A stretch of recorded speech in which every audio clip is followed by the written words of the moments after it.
Assalamualaikum warahmatullahi wabarakatuh. Baiklah, kita lanjutkan materi kita, yaitu ukuran variabilitas data. Ukuran variabilitas data ini bertujuan untuk mengetahui bagaimana berpencarnya atau menyebarnya suatu data. Ada banyak ukuran variabilitas data, namun yang kita pelajari di sini hanya dua, yaitu variansi dan standar deviasi. Untuk fungsi dan tujuan masing-masing dari variansi dan standar deviasi, nanti silahkan pelajari materi yang saya upload dalam bentuk file. Nah, dalam ukuran variabilitas data, misalnya variansi, kita akan mencari juga dengan dua cara, yaitu variansi untuk data tunggal dan variansi untuk data kelompok. Jadi ada data tunggal, ada data kelompok. Masing-masing memiliki rumus yang berbeda. Rumus untuk variansi data tunggal dapat Anda lihat seperti ini. Sedangkan untuk variansi data kelompok ini bisa Anda lihat seperti ini. Jadi yang membedakan adalah kalau pada variansi data tunggal itu kita tidak mengikut sertakan FI atau frekuensi. Sementara pada data kelompok itu ada FI. Yang kedua, pada rumus untuk variansi data tunggal, di sini XI menyatakan data ke I. Jadi ini XI-nya adalah data hasil pengamatan. Sementara dalam variansi untuk data kelompok, XI ini adalah nilai tengah interval ke I. Jadi berbeda saat menggunakan data hasil pengamatan, yang untuk data kelompok justru XI-nya ini menggunakan nilai tengah. Untuk lebih detailnya, kita akan langsung ke Excel untuk menggunakan perhitungan dalam mencari variansi. Ini saya ambil contoh untuk variansi data tunggal. Saya ambil data dari ukuran tendensi sentral sebelumnya yang kita sudah cari mean, median, dan modus dari data tersebut. Jadi saya kembali dari sebelumnya, kita melihat bahwa rumus untuk variansi data tunggal adalah ini. XI-nya adalah nilai data hasil pengamatan. Kemudian X rata-rata adalah mean dari data hasil pengamatan. N-nya ini adalah banyaknya data atau banyaknya sampel. Ini adalah contoh data untuk data tunggal. Data tunggal N-nya sebanyak 10 atau datanya sebanyak 10. Untuk menghitungnya jauh lebih bagus kalau kita menggunakan tabel. Kita menggunakan tabel dengan menguraikan rumus yang ada di dalam bentuk tabel. Jadi ini saya coba uraikan supaya lebih mudah dicari untuk XI-nya. Jadi rumus ini ada, saya uraikan ke XI. Untuk XI kurang X rata-rata, saya uraikan dalam bentuk seperti ini untuk khusus untuk satu kolom. Demikian juga untuk SI kurang X rata-rata kuadrat, saya buatkan juga dalam bentuk satu kolom. Nanti yang terakhir, karena ada sigma, itu kita jumlahkan. Ini adalah data hasil pengamatan dari contoh tadi yang saya pindahkan. Nah, sekarang kita akan mencoba menghitung variansinya. Ya. Nah, yang pertama adalah bagaimana mengisi kolom XI kurang X rata-rata. Karena di sini ada X rata-rata, berarti otomatis kita cari dulu mean dari atau rata-rata dari data tersebut. Ini sebelumnya kita sudah cari. Tapi tidak apa-apa, saya ini ulang kembali di sini saja ya. Mean sama dengan saya pakai fungsi average saja supaya lebih cepat. Ya, kita dapatkan rata-rata dari mean dari data ini adalah 7,7. Jadi untuk mencari XI kurang X rata-rata, berarti untuk data pertama, baris pertama ini nilai 7,7 dikurang 7,7 karena XI kurang X rata-rata. Jadi ini saya tinggal perkurangkan saja, 7 dikurang nilai rata-ratanya ya. Ini nilai rata-ratanya 7,7. Oke, kita dapatkan hasil minus 0,7. Untuk XI kurang X rata-rata kuadrat, kita tinggal mengkuadratkan nilai minus 0,7 ini, karena kita sudah mencari selisihnya. Jadi saya tinggal sama dengankan di sini. Kemudian saya kuadratkan ya, pangkat 2. Artinya XI kurang X rata-rata ini adalah 0,7 atau minus 0,7 dikali minus 0,7. Nah, ini adalah hasilnya 0,49. Nah, ini saya tinggal saya tinggal copy ke bawah. Oke, ini saya sudah dapatkan isi kurang dan X rata-rata. Begitu juga selanjutnya, saya tinggal copy turun ke bawah. Nah, ini adalah hasil dari XI kurang X rata-rata pangkat 2 dan XI kurang X rata-rata. Saya tinggal menjumlahkan XI kurang X rata-rata pangkat 2 karena di sini ada sigma. Jadi ini saya tinggal jumlahkan saja. Nah, ini saya tinggal jumlahkan. Nah, ini adalah hasil penjumlahan dari XI kurang X rata-rata. Kalau kita sudah dapatkan, kita tinggal masukkan ke rumus ini. Jadi, karena ini sigma XI kurang X rata-rata, kita sudah dapat 16,1. Berarti saya tinggal masukkan di sini. Variansinya sama dengan ini, XI kurang X rata-rata dibagi N-1. N-nya adalah banyaknya data. Ya, N-nya ini adalah banyaknya data, itu sebanyak 10. Jadi bukan jumlah data, tapi banyaknya data. N-nya sama dengan 10 dikurang 1 atau 9. Bisa juga langsung kita tuliskan 9. Ini adalah nilai variansi dari data tunggal tersebut, yaitu 1,788. Kalau kita bulatkan, bisa juga menjadi 1,789. Demikian tadi untuk mencari variansi data tunggal. Nah, sekarang bagaimana dengan variansi data kelompok? Variansi data kelompok ini menggunakan rumus yang berbeda dengan variansi data tunggal, meskipun kelihatannya sama, tapi item-item dari rumus variansi untuk data kelompok ini berbeda. Di mana di sini dia menyertakan frekuensi dan X-nya sendiri adalah nilai tengah. Jadi bukan data hasil pengamatan. Kalau X rata-rata ini adalah mean untuk data kelompok. Jadi kalau di sini sebelumnya mean untuk data tunggal, ini kita menggunakan mean untuk data kelompok. Saya langsung ke Excel saja supaya lebih mudah. Ini adalah contoh untuk data kelompoknya. Data kelompok.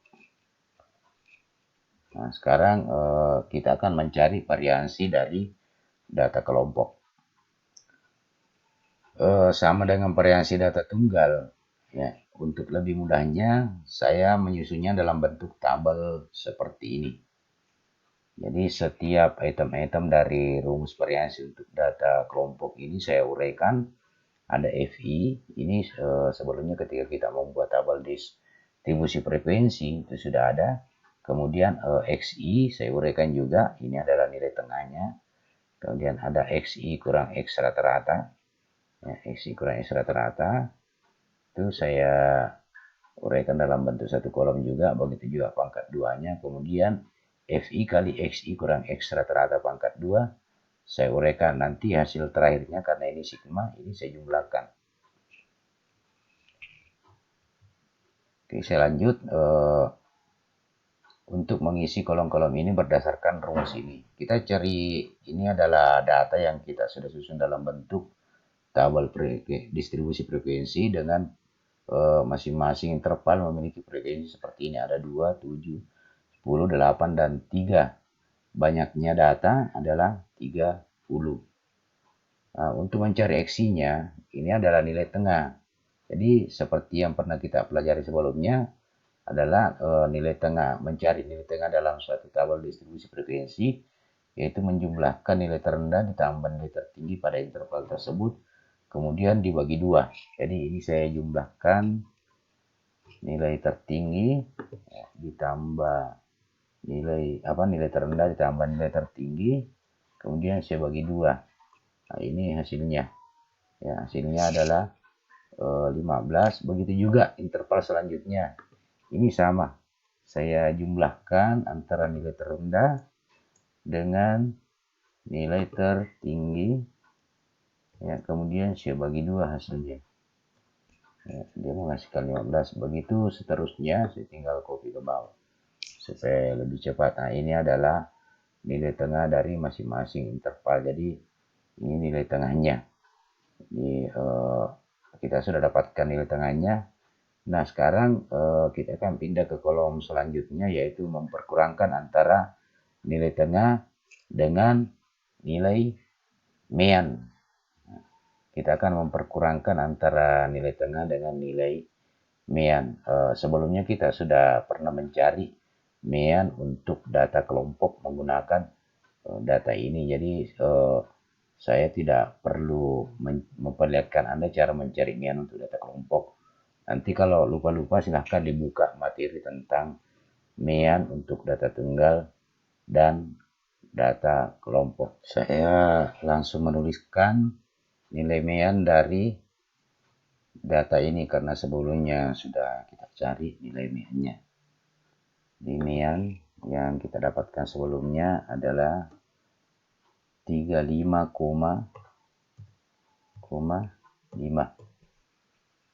Ini dibulatkan, saya perpanjang dulu supaya tidak dibulatkan.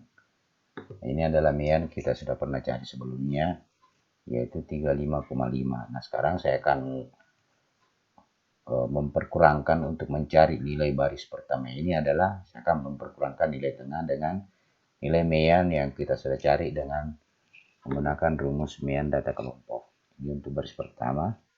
Saya akan perkurangkan XI dikurang mean atau X rata.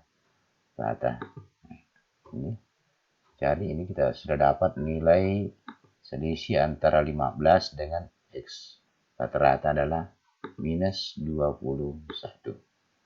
Begitu juga untuk baris kedua, ini saya tinggal perkurangkan 25 dikurang dengan 35,5.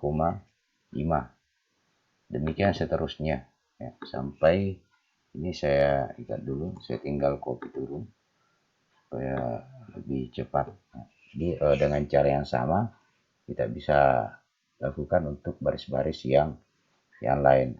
Kalau kita sudah dapatkan XI kurang X rata-rata, ini saya tinggal mengkuadratkan karena di sini ada pangkat 2, jadi artinya ini adalah min 21 dikali 21 kalau saya ingin mengisi di baris pertama ini.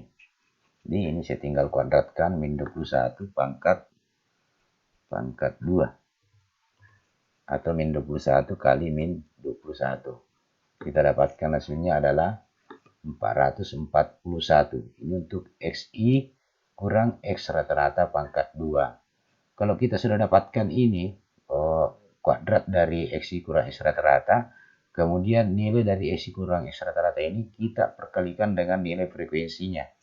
Frekuensinya adalah 2, berarti saya tinggal memperkalikan antara nilai frekuensi dengan 441 ya, atau hasil kuadrat dari XI kurang X rata-rata. Ini adalah hasil untuk FI kali XI kurang X rata-rata.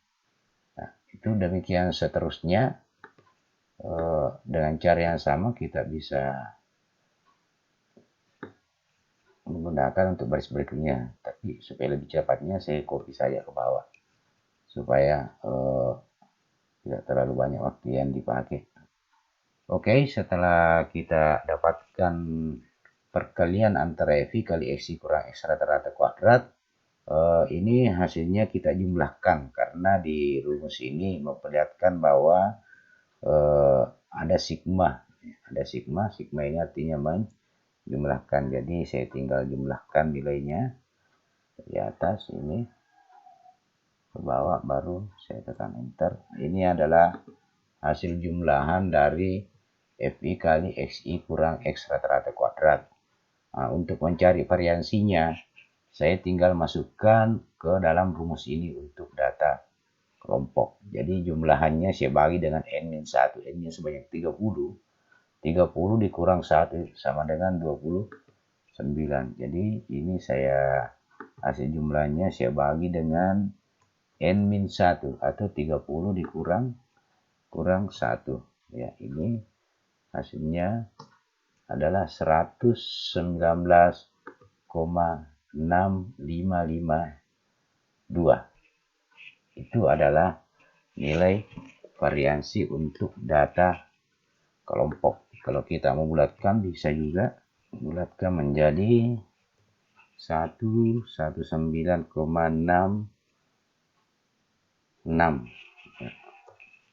Boleh kita bulatkan seperti ini.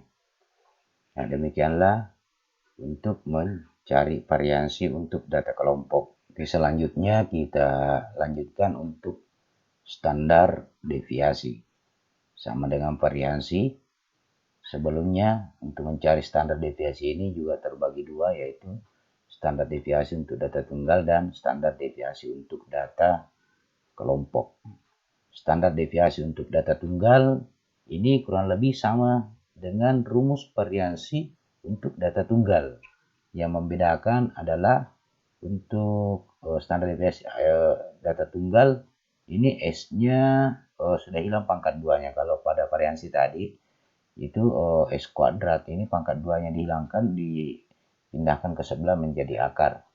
Ya, demikian juga standar deviasi untuk data kelompok yang membedakan dengan variansi untuk data kelompok, yaitu pada variansi data kelompok tadi ini ada pangkat 2. Nah, sekarang untuk standar deviasi untuk data kelompok itu pangkat 2-nya hilang, kemudian dirubah menjadi akar. Untuk lebih jelasnya kita langsung saja ke Excel untuk standar deviasi untuk data tunggal. Jadi kalau sebelumnya kita mencari variansi untuk data tunggal, sekarang kita akan mencari standar deviasi untuk data tunggal. Seperti yang saya jelaskan sebelumnya bahwa variansi untuk data tunggal itu kurang lebih rumusnya sama dengan variansi standar deviasi untuk data tunggal. Cuma yang membedakan di sini punya akar, di sini tidak. Ini pangkat 2-nya ada di sini untuk data tunggal, standar deviasi untuk data tunggal pangkat 2-nya hilang. Jadi untuk mencari ini lebih mudah. Kalau sebelumnya kita sudah dapatkan variansinya ya dengan rumus ini, sekarang kita akan mencari standar deviasi dengan rumus ini. Nah, perhatikan karena dia rumusnya sama, jadi untuk mencari standar deviasi data tunggal ini lebih mudah. Ini bisa kita cari lebih cepat. Yang penting kita sudah dapatkan nilai variansi untuk data tunggalnya. Kita sudah dapatkan sebelumnya nilai variansi untuk data tunggal adalah 1,789. Karena nilai standar deviasi adalah akar, ya ini diakarkan akar dari variansi, maka kita tinggal mengakarkan nilai 1,789 ini. Nah, itu adalah standar deviasinya. Jadi saya tinggal mengakarkan saja, sama dengan akar dari 1,789. Nah, inilah nilai standar deviasinya. Kalau kita bulatkan itu bisa dengan 1,34. Nah, itu kalau kita sudah dapatkan variansinya. Untuk mencari standar deviasinya tinggal mengakarkan nilai dari variansi. Tapi kalau kita belum dapatkan nilai variansinya, kemudian kita ingin mencari standar deviasinya, kita harus mencari variansi dulu. Baru bisa Anda mengakarkan. Sama dengan variansi standar deviasi untuk data kelompok. Ya, demikian halnya ya untuk standar deviasi untuk data kelompok. Kalau kita sudah dapatkan variansi dari data kelompok sebelumnya, kita tinggal mengakarkan nilai variansinya karena rumusnya hampir sama. Yang membedakan adalah akarnya. Jadi standar deviasi ini mengakarkan nilai variansi. Kalau begitu ya saya tinggal cari akar dari variansi tersebut untuk mencari variansi data standar deviasi data kelompok. Ini sama dengan standar deviasi data tunggal. Saya tinggal mengakarkan nilainya 119,66. Enter. Nah, ini adalah nilai standar deviasi untuk data kelompok. Saya bulatkan 10,94. Oke, saya kira demikian untuk materi ukuran variabilitas data, yaitu variansi dan standar deviasi. Sekian, assalamualaikum warahmatullahi wabarakatuh.